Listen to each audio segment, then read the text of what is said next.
¿Crees que conoces toda la historia? La verdad histórica de Jesús de Nazaret es mucho más profunda de lo que imaginas. Bienvenidos a la segunda parte. Acompáñame a desenterrar los hechos, las pruebas y los contextos que definieron un legado para la eternidad. En la intersección entre la fe y la historia, surge una de las figuras más influyentes de la humanidad. Hoy nos alejamos de la interpretación puramente teológica para adentrarnos en la rigurosa reconstrucción académica del Jesús histórico. Un hombre cuya existencia marcó el inicio de una nueva era.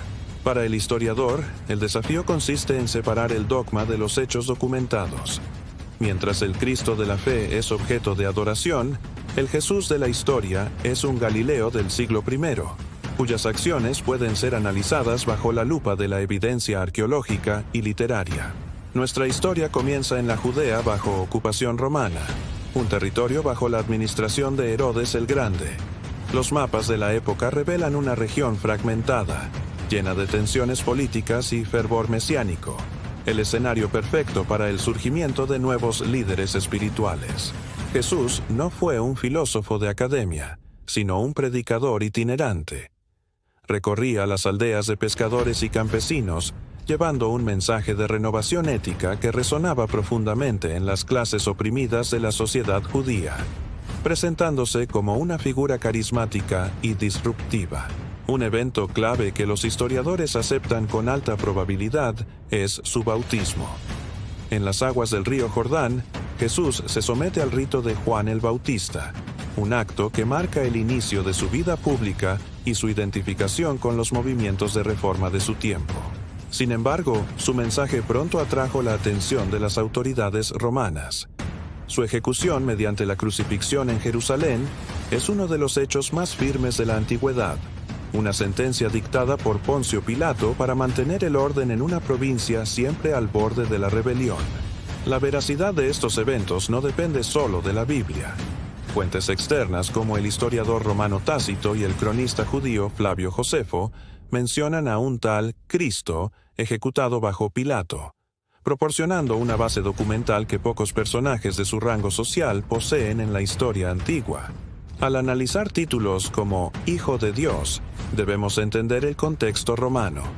En las inscripciones imperiales, el término Divi Filius se usaba comúnmente para referirse a los emperadores. Atribuir este título a Jesús era un acto de audacia política y teológica frente al poder de Roma. Con el tiempo, la identidad de Jesús fue refinada en grandes asambleas.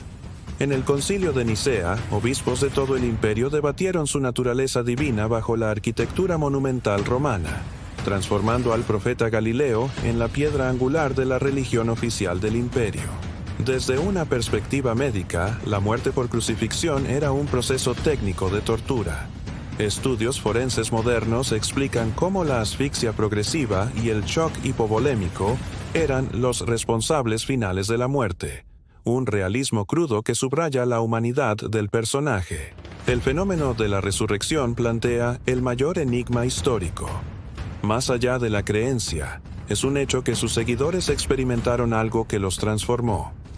El hallazgo de una tumba vacía al amanecer se convirtió en el catalizador de un movimiento que se negaba a morir con su líder. En apenas 5 años, el movimiento se expandió con una rapidez asombrosa. Pequeñas comunidades comenzaron a formarse no solo en Judea, sino en las grandes ciudades del Mediterráneo, impulsadas por una convicción que desafiaba la lógica de la persecución y el tiempo. Si comparamos la evidencia, Jesús supera a muchos contemporáneos famosos. Mientras que de Alejandro Magno o Julio César conservamos apenas unos pocos manuscritos cercanos a su época. Del Nuevo Testamento, existen más de 5.800 ejemplares antiguos, una cobertura documental sin igual.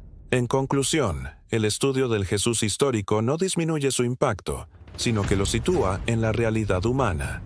Comprender al hombre de Nazaret es clave para entender la civilización occidental, recordándonos que la historia a menudo es más fascinante que cualquier mito. Aquí termina la segunda parte.